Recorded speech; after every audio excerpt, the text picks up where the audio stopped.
아멘. 20세기 초에 영국 작은 탄광 마을에서 있었던 이야기입니다.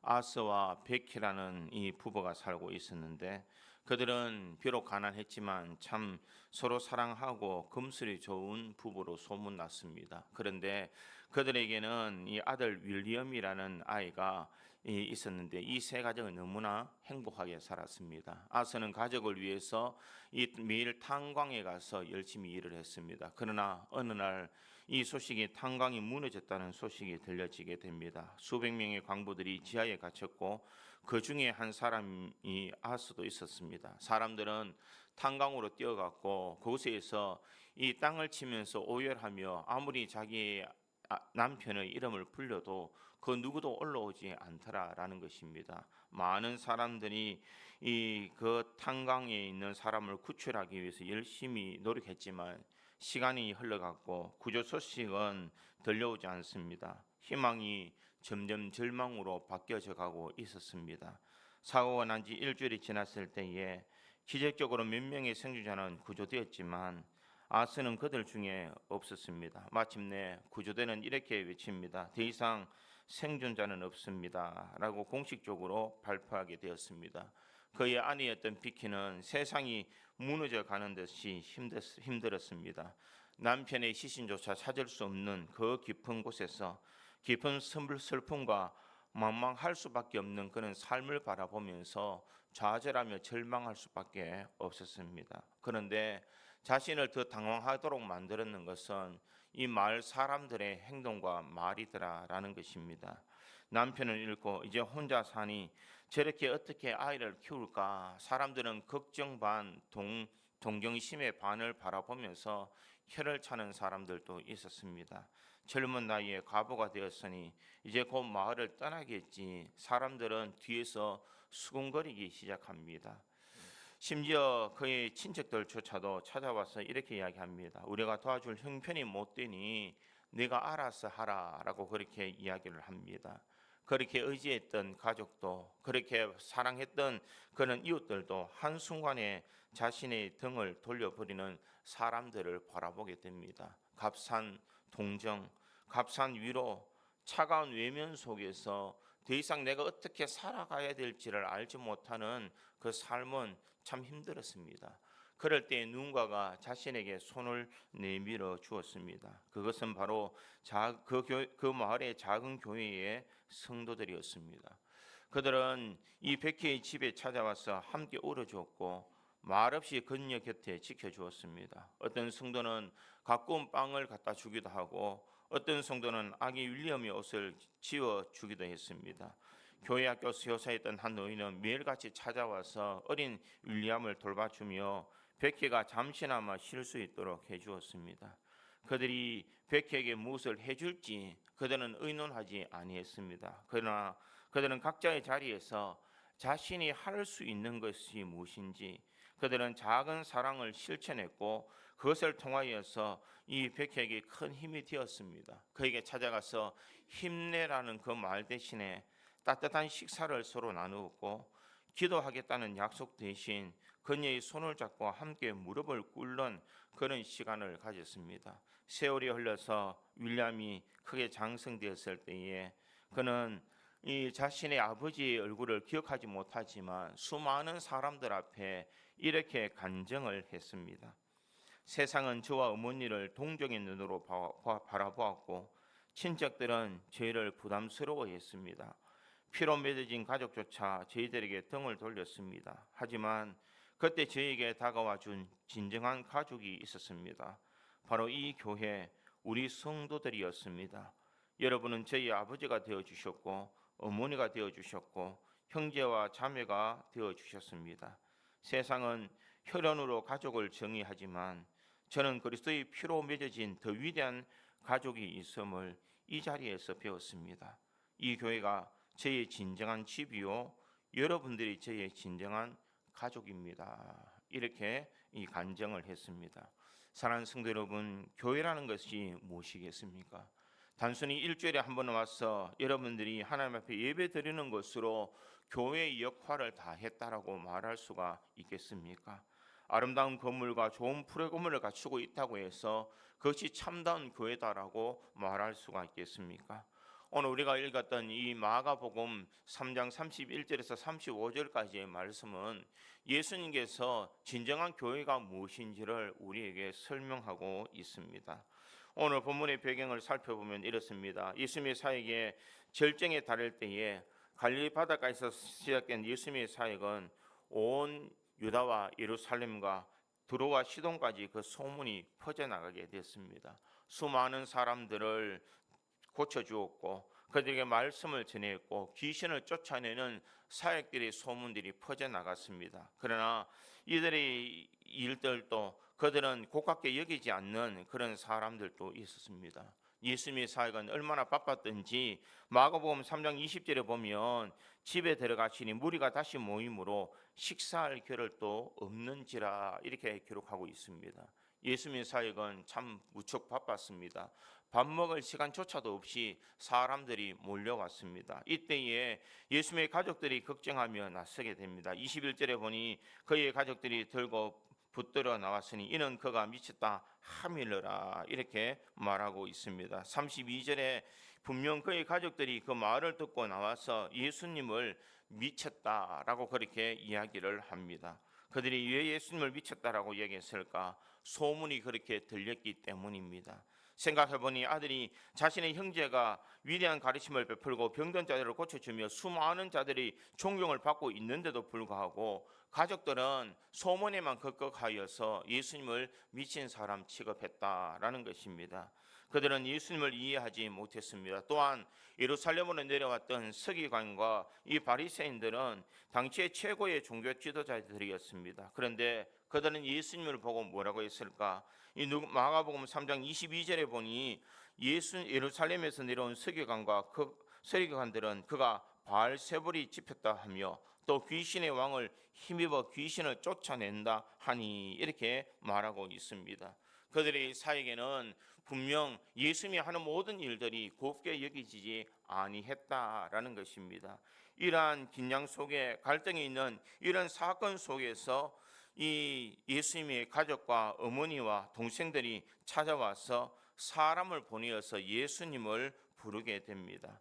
그들은 예수님의 사역 현장에 들어오지 않고 밖에 서서 사람을 보내어서 예수님을 불렀습니다. 왜 밖에서 예수님을 불렀을까? 사역에 방해하지 않도록 하기 위해서 불렀을 수도 있습니다. 그러나 수많은 사람들 앞에서 진정한 가족이 무엇인지를 이야기하고 싶은 마음도 분명히 그들에게 있었습니다. 그러나 그들은 중요한 것을 잊어버리고 있더라라는 것입니다. 예수님의 사역의 현장 안에 있는 사람이 아니라 밖에 서서 예수님을 부르고 있는 것을 볼 수가 있습니다. 예수님의 이 가족들이 예수님을 부를 때에 오늘 보면 32절은 이렇게 말합니다. 무리가 예수를 불러 앉았다가 여짜오되 보소서 당신의 어머니와 동생들과 누이들이 밖에서 찾나이다 이렇게 말하고 있습니다. 이 말의 뜻은 무엇입니까? 빨리 사람이 찾아왔으니까 밖에 나가보라라고 그렇게 말합니다. 그런데 이때 예수님께서는 뭐라고 말하고 있습니까? 누가 내 어머니며 동생들이냐라고 그렇게 말합니다. 그리고 자신을 둘러앉은 사람들을 바라보시면서 내 어머니와 내 동생들을 보라. 누구든지 하나님의 뜻대로 행하는 자가 내 형제요 자매요 어머니이니라 이렇게 말씀하고 있습니다. 이것은 단순히 가족에 대한 이야기를 하고 있는 것이 아니라 하나님께서 영적인 공동체 교회라는 것은 무엇인지를 설명하고 계시더라라는 것입니다.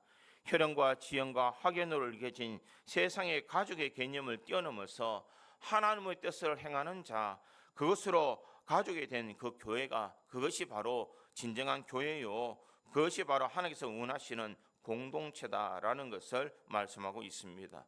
세상의 기준과 가치관이 끊임없이 교회를 흔들고 있는 이 시대에 진정한 교회가 무엇인지를 주님께서는 말씀하고 있습니다.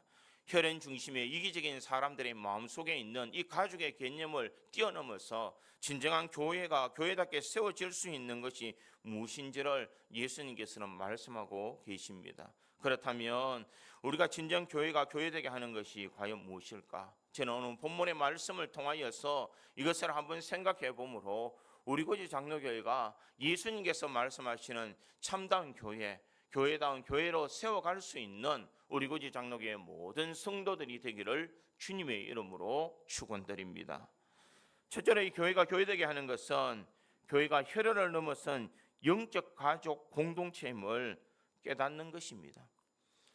오늘 33절에 보면 이렇게 기록합니다. 대답하시되 누가 내 어머니이며 동생들이냐 하시고 이렇게 말씀하고 있습니다. 이 이스라엘 백성들에게는 이 가족이라는 것은 특별한 의미가 있습니다. 왜냐하면 그들은 한 민족으로 이루어졌고 그들은 한 가족에서 출발하였기 때문입니다. 그러기에 그들은 계명 속에서도 다섯 번째 계명이 내 부모를 공경하라라고 명하셨습니다. 그리고 출애굽기 21장 17절에 보면 바로 부모를 저주하는 자는 반드시 죽일지니라 이렇게 말씀하고 있습니다.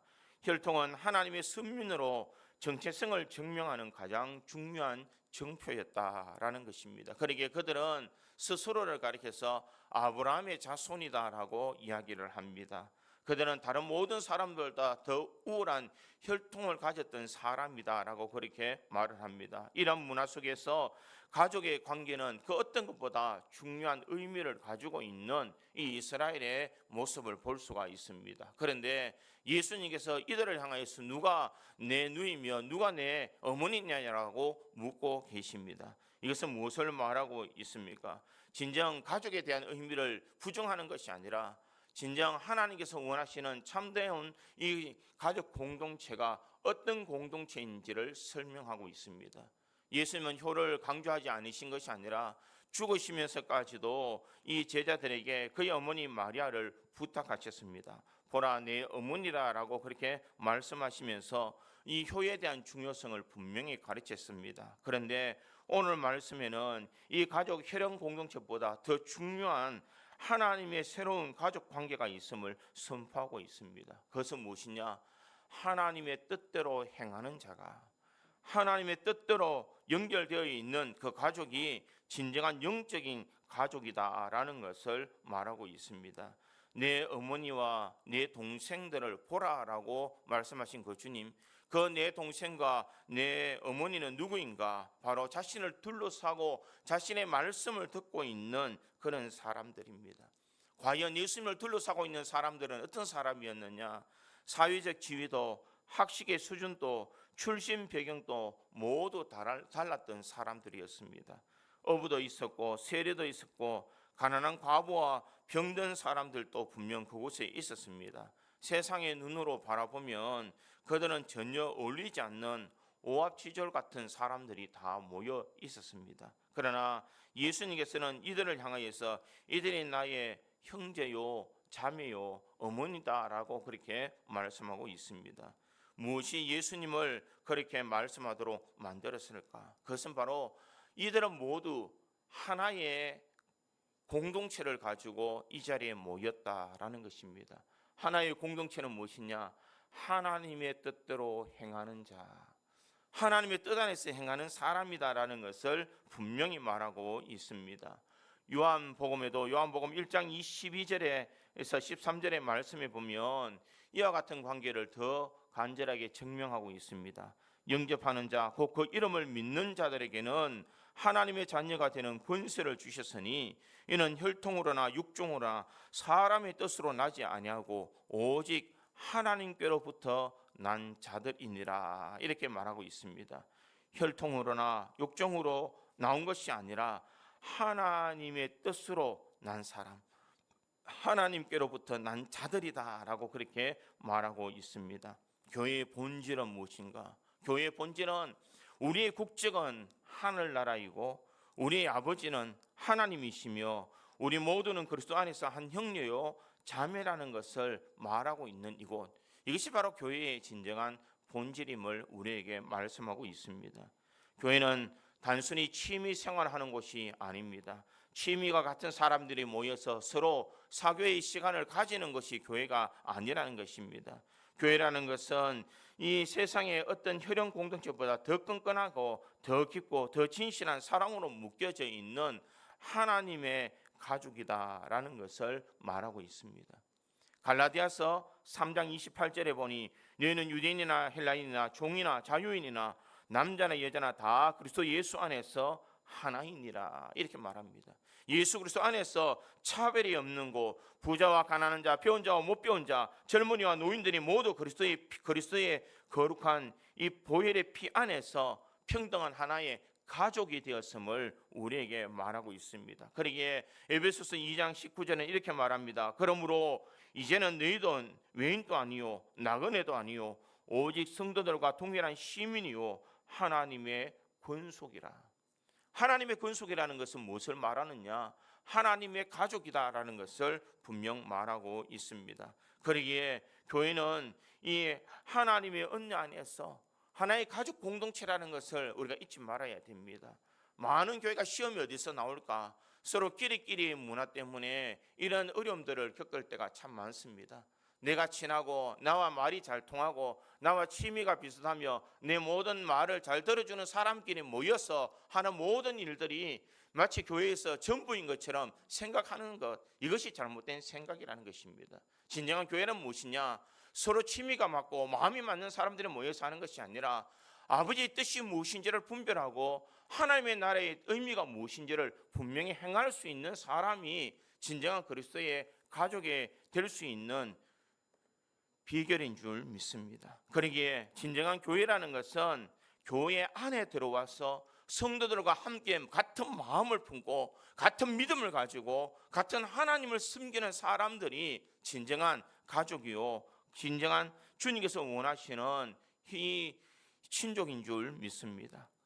세상에 수많은 사람들이 이 교회를 바라볼 때에 교회에 왜 다니는지도 모른다라는 사람들이 많습니다. 그러나 우리들이 이곳에 올 때에 우리 아버지 되시는 하나님께서 우리 모든 형편과 처지를 다 아시고 우리 아픔을 이해해 주시며 우리가 주의 은혜 안에서 서로 위로하고 교제를 나누며 우리가 함께 예배하며 찬양하는 이 모든 것들이 우리들이 행해야 되는 기쁨이요 감사요 우리가 행해야 되는 바로 신앙의 예배라는 것을 우리가 잊지 말아야 됩니다. 앞서서 예화를 나눌 때에 아스가 죽고 베키가 자신이 어떤 형편의 삶을 살아갈지 모를 그때에 누가 손을 내밀었느냐? 이 성도들이 손을 내밀었다는 것입니다. 그를 불쌍한 과부로 바라본 것이 아니라 그를 사랑하는 자매로 바라보았기 때문입니다.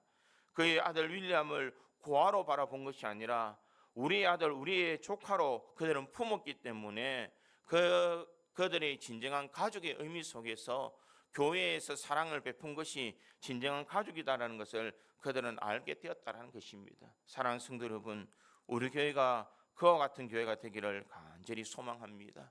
하나님께서 원하시는 교회는 세상적인 기준이 아니라 하나님의 뜻 안에서 뜨겁게 서로 사랑할 수 있는 사람들이 진정한 교회의 구성원이 되어야 될 줄 믿습니다. 내 가족만 챙기고 이기적인 신앙적인 이 신앙에서 벗어나 우리에게 붙들어진 영적 가족 곧 우리의 교회의 지체들을 돌보아 줄 수 있는 그런 넉넉한 마음이 있어야 될 줄 믿습니다. 기도하겠습니다라는 이 말 한마디보다는 찾아가서 손길을 내밀어 줄 수 있는 따뜻함이 있는 교회가 진정한 교회인 줄 믿습니다. 그저 함께 있어주고 함께 도와주고 함께 해주는 것으로만으로도 우리에게는 많은 힘과 도움이 되는 줄 믿습니다. 꼭 말로 하지 않아도 함께 해주고 기도해주며 그를 도와줄 수 있는 넉넉한 아름다움이 있는 것이 진정한 교회가 교회다운 일인 줄 믿습니다. 오늘도 우리들은 이렇게 생각해야 될 줄 믿습니다. 하나님의 뜻이 무엇일까?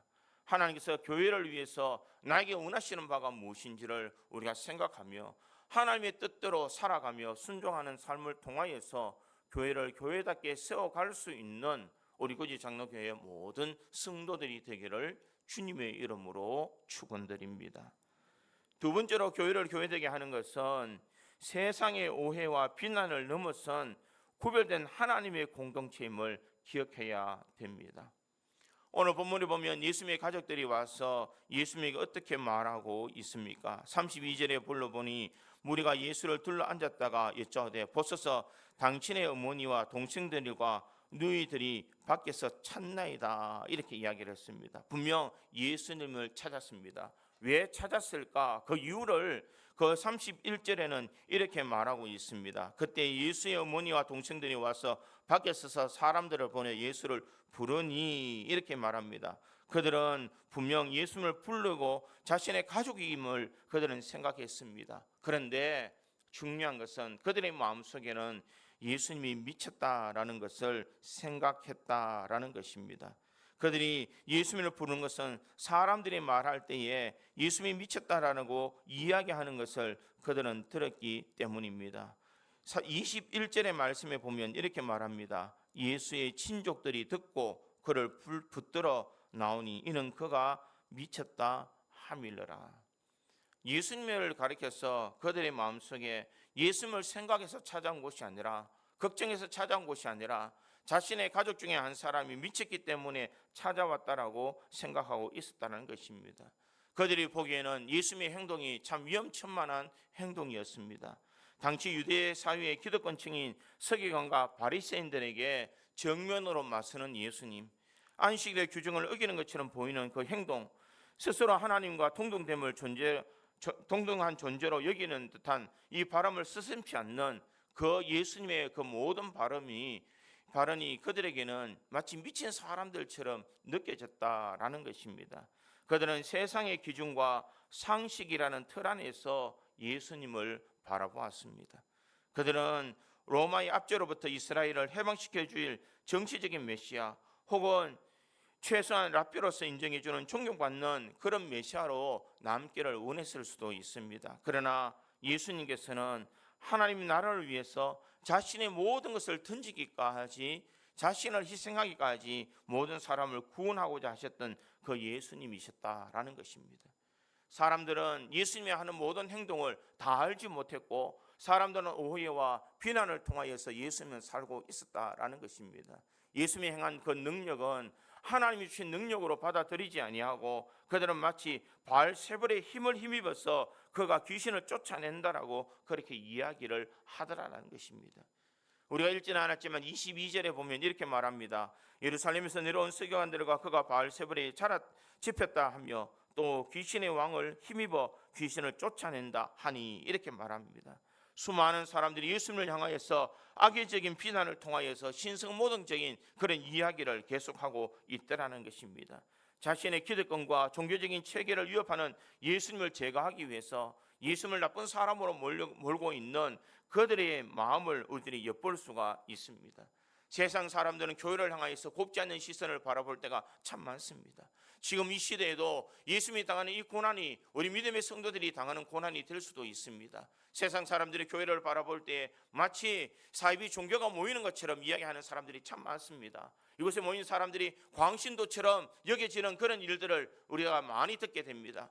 그러나 세상에 그들은 오해를 자신의 오해라고 생각하지 않는다는 것입니다. 이런 비난과 이런 오해 속에서 우리가 찾아야 되는 것은 진정한 예수 안에서 우리가 그럼에도 불구하고 거룩하게 세상과 구별되는 신앙의 삶을 살아가는 것, 이것이 바로 교회의 공동체라는 것을 말하고 있습니다.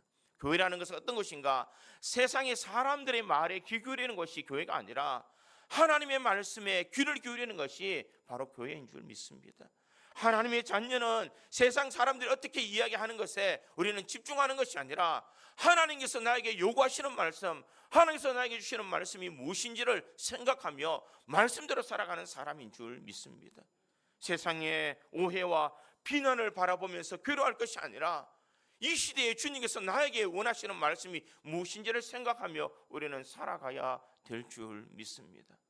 세상 사람들의 눈에는 곱게 보이지 않더라도 우리는 하나님께서 나를 어떻게 바라보시는지를 우리는 생각해야 될 줄 믿습니다. 요한복음 15장 19절에 보면 예수님께서 이런 오해와 이런 고난을 왜 당하는지에 대한 설명을 하고 있습니다. 너희가 세상에 속하였으면 세상이 자기의 것을 사랑할 것이나 너희는 세상에 속한 자가 아니요 도리어 내가 너희를 세상에서 택하였기 때문에 세상이 너희를 미워하느니라. 하나님이 우리를 선택했기 때문에 세상이 우리를 미워하는 것은 당연하다라는 것을 말하고 있습니다. 예수님을 섬기는 것, 이것이 쉬운 일이 아닙니다. 세상의 모든 사람의 기준은 힘과 돈과 명예를 추구하지만 믿음의 성도는 예수님처럼 섬김의 삶, 사랑의 삶을 살아가야 되는 것이 우리 성도들이 행해야 되는 이 명령이요, 우리의 의무입니다. 그런데 중요한 것은 무엇이냐? 우리가 섬기고 헌신하고 사랑하며 살아가는 것은 쉬운 일이 아니라는 것입니다. 세상 사람들처럼 돈과 힘과 명예가 있으면 얼마나 좋겠나라는 그런 이 부러움의 마음을 가지고 있을 때가 참 많습니다. 내가 하나님을 잘 섬기지 못해도 내가 세상적으로 떳떳하게 살았으면 얼마나 좋을까라는 그런 생각을 가진 사람들이 많이 있습니다. 그러나 분명한 것은 우리 하나님께서 우리들에게 요구하시는 삶은 세상의 기준으로 살아가는 삶이 아니라 예수님처럼 살아가기를 원하고 계시는 줄 믿습니다. 예수님처럼 모든 것을 버리시고 낮고 천한 이곳에 오셔서 수많은 사람들을 위해서 희생하며 자신의 몸을 희생의 제물로 드리기까지 우리를 사랑하며 살아가기를 원하고 계시는 줄 믿습니다. 하나님께서 우리를 사랑하신 것처럼 우리 또한 믿음의 성도들이 세상을 향하여서 그렇게 사랑하며 살아가기를 원하고 계시는 줄 믿습니다. 사랑하는 성도 여러분, 교회의 본질이 무엇입니까? 교회의 본질은 세상의 기준처럼 살아가는 것이 교회의 본질이 아닙니다. 교회의 본질은 세상의 기준이 아니라 하나님께서 원하시는 삶의 가치관을 두고 살아가는 것이 진정한 교회의 의미인 줄 믿습니다. 세상의 비난이 두려워 성경적 진리를 타협하고 세상의 사람들의 환심을 사기 위해서 복음의 능력을 의심하면서 교회의 성공 기준을 세상의 성공 기준으로 동일치 않은 그런 교회와 그런 성도가 얼마나 많이 있습니까? 얼마나 진실하게 예수님을 믿느냐, 얼마나 진실하게 하나님을 사랑하느냐, 얼마나 진실하게 하나님을 의지하며 살아가느냐가 중요한 것이 아니라 얼마나 많은 성도가 모이고 얼마나 좋은 교회를 세우고 얼마나 많은 일을 하느냐에 따라서 교회가 좋은 교회로 평가되는 이 시대에 우리가 살고 있다는 것입니다. 사람들의 기준으로 세상이 바라보는 교회가 진정한 하나님께서 원하시는 교회가 아니라 진정한 교회가 교회다워지는 것은 하나님의 뜻대로 살아가는 사람들, 하나님의 원대로 살아가는 사람들이 모여있는 이곳이 진정한 교회가 되는 줄 믿습니다. 이름 없고 내세울 것도 없지만 오직 주의 말씀을 삼아하며 그의 말씀 앞에 앉아서 주님의 가르침을 본받아 순종하는 사람들이 많이 있는 곳, 이것이 진정한 교회다운 교회인 줄 믿습니다. 사도 바울은 갈라디아서 1장 10절에 이렇게 외칩니다. 이제 내가 사람에게 좋게 하랴 하나님께 좋게 하랴, 사람에게 기쁨을 구하랴 내가 지금까지 사람의 기쁨을 구하였다면 그리스도의 종이 아니니라, 이렇게 말하고 있습니다. 교회의 사명은 세상 사람들이 기뻐하는 것이 아니라 오직 하나님을 기쁘시게 하는 것이 바로 우리가 해야 되는 삶이요, 우리들이 행해야 되는 교회의 존재 이유인 줄 믿습니다. 사랑하는 성도 여러분, 우리 구지 장로교회가 이와 같은 교회가 되기를 간절히 소망합니다. 세상 사람들의 기준으로 세워지는 교회가 아니라 하나님께서 기뻐하시고 하나님께서 원하시는 그런 기준의 삶을 살아가는 교회가 되기를 간절히 소망합니다. 세상 사람들을 기쁘게 하는 교회가 아니라 하나님을 기쁘시게 하는 교회가 될 때에 이 교회가 진정 주님의 은혜 안에서 교회다운 교회로 세워갈 수가 있는 줄 믿습니다. 사랑하는 성도 여러분, 오늘 본문에 보면 분명 예수님의 가족들은 예수님의 가르침에 안에 들어가지 못했습니다. 그들은 밖에 있었습니다. 이것은 바로 영적인 소속의 차이입니다. 세상의 가치관에 소속을 두고 있는 사람이라면 이 교회 안에 들어오기를 싫어합니다. 그러나 영적인 가치관에 소속을 두고 있는 사람은 분명 이 교회 안으로 들어올 수가 있는 줄 믿습니다. 나의 영적인 주소는 지금 어디 있느냐, 내가 세상 밖에 있느냐, 우리가 교회 안에 있느냐를 생각해야 될 줄 믿습니다. 세상의 가치관처럼 돈을 잘 벌고 내가 형통하고 명예를 누리고 내가 모든 것을 가진 것이 내 삶의 기준으로 삼는다면 그 사람은 진정한 이 성도라고 말할 수가 없을 것입니다. 우리들은 교회 안에서 주님께서 걸어가신 그 길을 우리들도 따라가는 길입니다. 그 길이 비록 십자가의 길이고 섬김의 길이며 고난의 길이라 할지라도 우리는 묵묵히 그 길을 걸어가야 되는 줄 믿습니다. 바로 이와 같은 길이 바로 교회가 걸어가야 되는 길이요, 바로 이와 같은 삶이 우리가 세상의 빛과 소금으로 살아가는 교회의 모습인 줄 믿습니다. 오늘도 세상 기준으로 교회를 바라볼 것이 아니라 우리는 진정 주님께서 기뻐하시는 뜻이 무엇인지를 생각하며 그의 거룩한 부르심 앞에 우리가 온전히 행함으로 교회를 교회답게 세워갈 수 있는 우리 믿음의 성도들과 우리 구지 장로교회가 되기를 간절히 소망합니다. 세 번째로 교회를 교회답게 하는 것은 하나님의 뜻을 행하는 순종의 공동체가 되는 것입니다. 예수님께서 자신의 새로운 가족에 되는 유일한 조건이 무엇이냐? 누구든지 하나님의 뜻대로 행하는 자다라고 그렇게 말씀하셨습니다. 이것은 무엇을 말하고 있느냐? 교회가 존재하는 이유는 건물을 유지하기 위함도 아니고 이 성도들이 친목을 도모하기 위함도 아니고 다양한 프로그램을 운영하기 위한 것도 아니라는 것입니다. 이 땅에서 하나님의 뜻을 이루어가는 것이 진정한 하나님께서 원하시는 일이다라는 것을 우리에게 말하고 있습니다. 그렇다면 하나님의 뜻이라는 것이 무엇이냐는 것입니다. 우리가 하나님의 뜻대로 행하는 것이 교회가 해야 될 의무라면 하나님의 뜻은 과연 무엇이냐라는 것입니다. 하나님의 뜻은 바로 예수 그리스도를 믿고 구원받은 성도들이 모여서 하나님을 찬양하는 것, 이것이 바로 하나님께서 우리에게 요구하시는 삶인 줄 믿습니다. 요한복음 6장 40절에 보면 내 아버지의 뜻은 아들을 보고 믿는 자마다 영생을 얻는 이것이니 마지막 날에 내가 이를 다시 살리리라 하시니라. 아버지의 뜻은 모든 사람들이 예수를 믿고 구원받기를 원하시는 것이 아버지의 뜻인 줄 믿습니다. 그러기에 우리는 교회 안에서 우리는 누구든지 예수 그리스도를 영접한 사람으로서 우리가 믿음이 연약한 자들을 도와주고 그들과 함께 기도해주며 함께 구원의 은혜를 나눌 수 있는 것, 이것이 바로 하나님의 뜻인 줄 믿습니다. 또한 하나님의 뜻은 무엇일까? 우리의 거룩을 이야기하고 있습니다. 데살로니가전서 4장 3절에 보면 하나님의 뜻은 이것이니 너희의 거룩함이라. 우리 모든 성도들이 세상을 향하여서 거룩하게 살아가는 것이 하나님의 뜻임을 우리에게 말하고 있습니다. 내가 매일의 삶 속에서 죄와 싸우고 세상 풍조를 본받지 않고 하나님의 말씀에 우리 자신을 세워서 거룩하게 내 자신을 꾸며가며 살아갈 수 있는 것, 이것이 바로 우리들이 하나님의 뜻대로 살아가는 비결인 줄 믿습니다. 그러니까 우리는 하나님이 거룩하신 것처럼 우리 또한 거룩한 삶을 살아야 됩니다. 하나님께서 끊임없이 이스라엘 백성들에게 요구하신 삶이 내가 거룩하니 너희도 거룩하라라고 말씀하셨습니다. 그러기에 우리는 거룩한 성도가 되어야 될 줄 믿습니다. 성도라는 것은 거룩한 무리의 모임을 이야기하고 있습니다. 우리는 과연 구지 장로교회에 있는 모든 성도들은 하나님의 뜻 안에서 거룩한 성도들의 모임으로 잘 살아가고 있는지, 나 자신을 점검하며 내 믿음을 점검하며 내 신앙을 점검해서 우리가 하나님 앞에 거룩함으로 살아갈 수 있는 우리 구지 장로교회 모든 성도들이 되기를 간절히 소망합니다. 세 번째로 하나님의 뜻은 우리가 서로 사랑하며 살아가는 것입니다. 요한복음 13장 34절에 보니 새 계명을 너희에게 주노니 서로 사랑하라. 내가 너희를 사랑한 같이 너희도 서로 사랑하라. 이렇게 말하고 있습니다.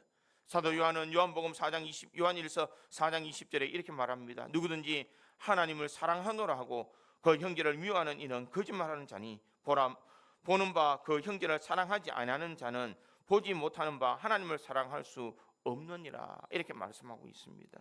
하나님의 뜻대로 행하는 사람은 서로 사랑하는 삶을 살아가야 됩니다. 교회라는 것은 용서하고 품어주고 나누어주며 덮어주는 그런 아름다운 마음이 있는 곳, 이것이 바로 교회인 줄 믿습니다. 우리가 서로 사랑할 수 있을 때 이것이 바로 하나님께서 우리에게 요구하시는 하나님의 뜻이라는 것을 우리가 생각해야 될 줄 믿습니다. 네 번째로 하나님의 뜻은 우리가 복음을 전하는 것입니다. 주님께서 마지막 때 우리에게 주신 명령은 무엇입니까? 너희는 온 천하에 다니며 만민에게 복음을 전파하라라고 그렇게 명령하셨습니다. 그러기에 믿음의 성도들은 예수 안에서 우리가 하나님의 뜻을 행하는 일을 행하기 위해서는 예수 그리스도의 복음을 전하는 것이 예수의 뜻이라는 것을 우리가 기억해야 될 줄 믿습니다. 우리가 이것을 아는 데 그치는 것이 아니라 행하는 삶을 살아야 됩니다. 하나님의 뜻을 행하는 자가 진정 가족인 줄 믿습니다. 그러나 예수님께서 누구든지 하나님의 뜻대로 행하는 자가 내 형제요 자매요 어머니이니라. 하나님의 뜻대로 아는 자가 아니라 행하는 자라는 것을 분명히 말하고 있습니다. 그러기에 우리들이 아는 것에 그치는 것이 아니라 순종함으로써 교회를 교회답게 건강하게 세워갈 수 있는 믿음의 성도들이 되기를 간절히 소망합니다. 바라옵기는 우리 믿음의 성도들이 매일 시간을 정해 말씀을 묵상하고 기도하는 시간을 가지기를 원합니다. 혈기를 부르고 싶은 순간에 한 번 더 참고 온유한 말을 건넬 수 있기를 바랍니다. 나의 도움이 필요한 이웃에게 작은 물질이라도 나눠줄 수 있고 아직 믿지 않는 가족이나 친구들에게 예수의 사랑을 전하는 이것이 바로 하나님의 뜻이라는 것을 기억하고 우리가 진정 교회를 교회답게 세워갈 수 있도록 하나님의 뜻대로 행하는 믿음의 성도들이 되어서 우리 교회를 교회답게 건강하게 세워갈 수 있는 우리 모든 성도들이 되기를 주님의 이름으로 축원드립니다. 다 같이 기도